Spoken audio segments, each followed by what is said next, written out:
Ευχαριστώ, κύριε Πρόεδρε. Κυρίες και κύριοι συνάδελφοι, βιώνουμε μια πρωτοφανή κρίση της κοινωνίας που αφορά σε όλους τους τομείς, στην οικονομία, στην πολιτική, την οικολογία, την ηθική, και τελικώς ήρθε η κοινωνική έκρηξη από εκεί που δεν το περίμενε κανείς. Προηγήθηκε το μεγάλο κίνημα των κρατουμένων στις ελληνικές φυλακές και ακολούθησε το κίνημα των νέων. Το πρώτο, με τη συμμετοχή χιλιάδων απεργών πείνας, συνέτριψε τα στερεότυπα και υποκρισίες δεκαετιών.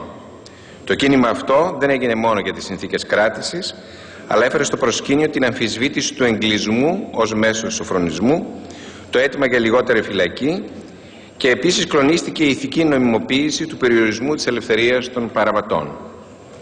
Το κίνημα αυτό, μοναδικό στην Ευρώπη, στο οποίο συμμετείχαν γύρω στις 6.500 απεργοί πείνας, μπορεί να πέτυχε λίγα πράγματα προς το παρόν, έθεσε όμως το αίτημα για ανοιχτές και καθαρές φυλακές, ανοιχτές στον κοινωνικό έλεγχο, ανοιχτές στην επικοινωνία και την κοινωνική επανένταξη, ανοιχτές στο αίτημα για την ανέρεσή τους και καθαρές από τη διαφθορά, τα ναρκωτικά, τις μεσαιωνικές συνθήκες κράτησης.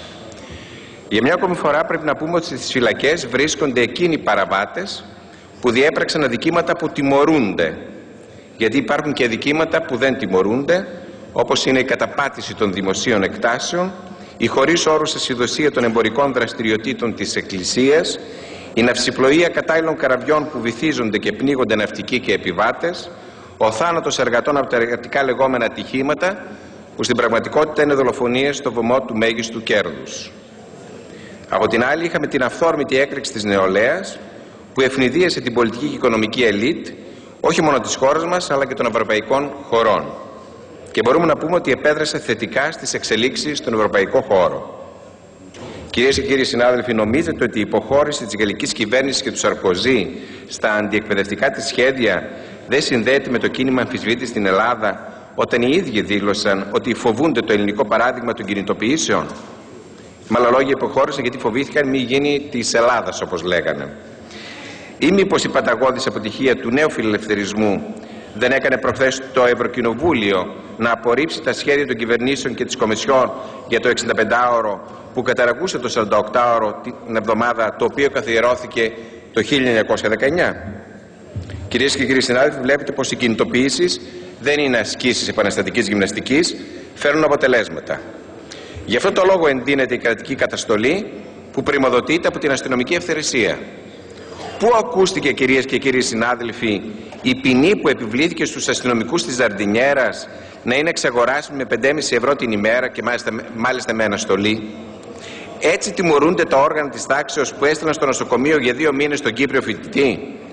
Τι να πούμε ότι τα 15χρονα παιδιά στη Λάρισα διώκονται με τον τρομονόμο για σύσταση τρομοκρατικής οργάνωσης μόνο και μόνο γιατί συμμετείχαν σε μια κινητοποίηση, όπως τόσες άλλες γίνανε σε όλη την Ελλάδα? Σύμμαχος στα σχέδια της κυβέρνησης δυστυχώς είναι και το ΠΑΣΟΚ, που δεν είπε με αφορμή τα γεγονότα λέξη αυτοκριτικής για το δικό του βίο και πολιτεία. Γιατί και επί των ημερών του ενισχύθηκε η καταστολή και η ατιμωρησία των αστυνομικών. Επί των ημερών του το 1985 ο 15χρονος Καλτεζάς δολοφονήθηκε από αστυνομικό, ο οποίος κυκλοφορεί ατιμόρυτος, και δεκάδες αθωτικές πράξεις των υπόλοιπων αστυνομικών. Επί των ημερών του οξύθηκαν τα διέξοδα των νέων. Τώρα το μόνο που ζητάει είναι η εναλλαγή στην εξουσία και την κυβέρνηση. Μαζί τους και τα ΜΜΕ και οι μεγαλοκαλανάρχες που αντί να παρουσιάζουν στις οθόνες και τις εφημερίδες τις μαζικές κινητοποίησεις των νέων σε όλη την Ελλάδα, που με πολύμορφες και γεμάτες φαντασία δράσεις προβάλλουν τα αιτήματα και τα όνειρά τους, ζουμάρανε ξανά και ξανά στα σπασίματα και τις φωτιές. Μας έδειξαν περιθωριοποιημένους ανθρώπους που βγήκαν στους δρόμους να αρπάξουν. Πριν από αυτούς όμως κάποιοι άλλοι γνωστοί άγνωστοι με γραβάτες, τραπεζίτες, χρηματιστές, δρασοφόροι έκαναν ακριβώς το ίδιο. Έκλεβαν και πλιατσικολογούσαν, ρήμαζαν το δημόσιο βίο, με τη μόνη διαφορά ότι αυτοί είχαν τον νόμο στα χέρια τους, ενώ οι απόκληροι είχαν μόνο χέρια. Γιατί είναι πλιάτσικο μόνο αυτό που γίνεται από 40 έως 50 φτωχοδιάβολους άραγε, και δεν είναι πολλαπλάσιο πλιάτσικο η επίσημη τοκογλυφία των τραπεζών? Τι θα πει, αναλαμβάνω την ευθύνη, κύριε Πρωθυπουργέ, όταν η σχολική διαρροή των μαθητών αγγίζει το 20% με όλα τα θλιβερά παρεπόμενα της διακοπής του σχολείου?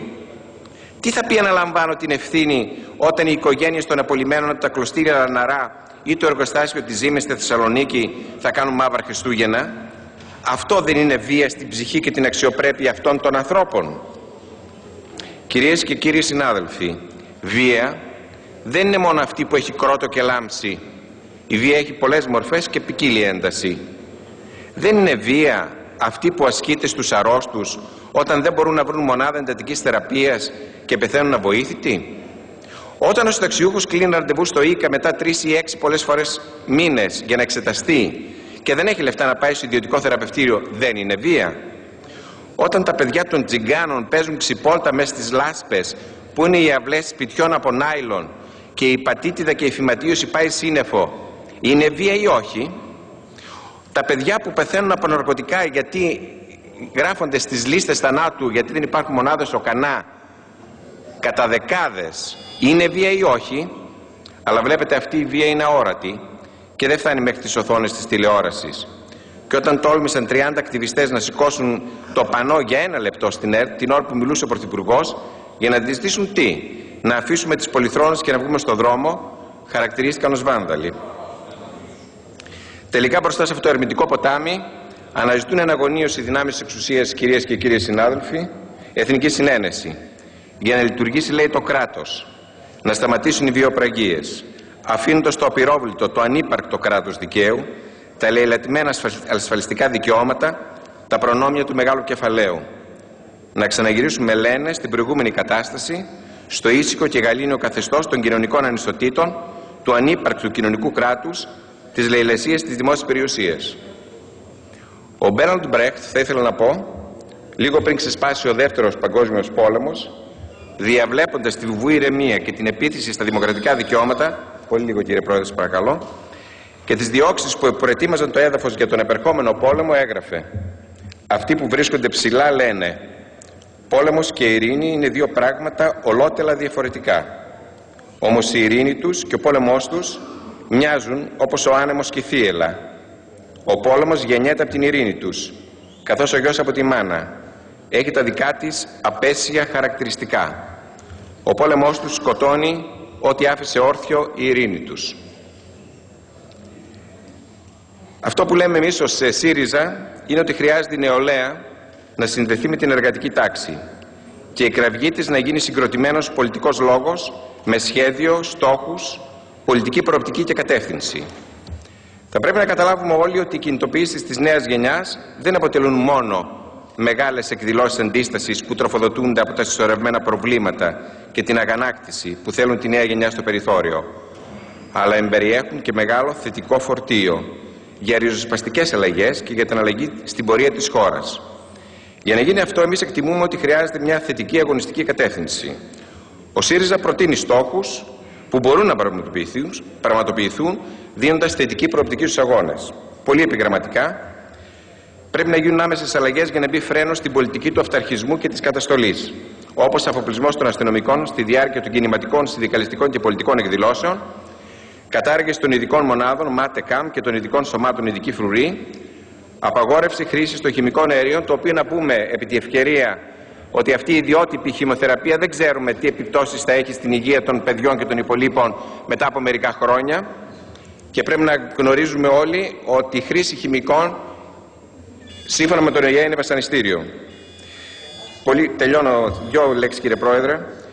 Το δεύτερος άξονας είναι η υπεράσπιση και διεύρυνση του δημόσιου δωρεάν και κοινωνικού χαρακτήρα της εκπαίδευσης και στην έρευνα. Και τρίτο, μέτρα στήριξης της νέας γενιάς. Οι προτάσεις αυτές έχουν κατατεθεί και πιστεύουμε ότι επιτέλους είναι η ώρα να διεκδικήσουμε τις δικές μας μέρες. Σας ευχαριστώ πολύ. Σταύρο, θα μιλήσετε μετά τον κύριο Καρτάλη. Κύριος Καρτάλης έχει το λόγο.